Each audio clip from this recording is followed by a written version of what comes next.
tengo una recompensa para ti. Oh, necesito una recompensa. No necesito una recompensa, replicó Nori. Orejota sabe dónde están los coches. Están en el bosque oscuro, dentro de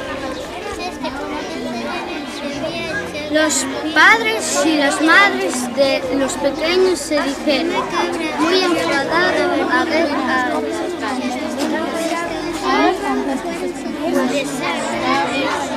Bob Esponja repitió cada uno de los números que había visto en el libro. Y ahora, para la gran final. Deja pasar a la bestia. Replicó Bob Esponja. Miau, contestó Bart. Me hiciste, oh Bart,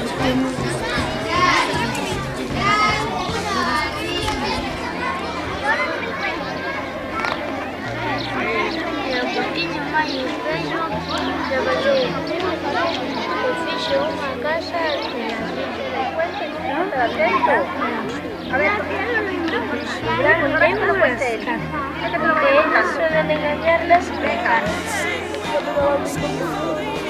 Pero debes saber que tú eres grande. Ahora tómate la batería de pacientes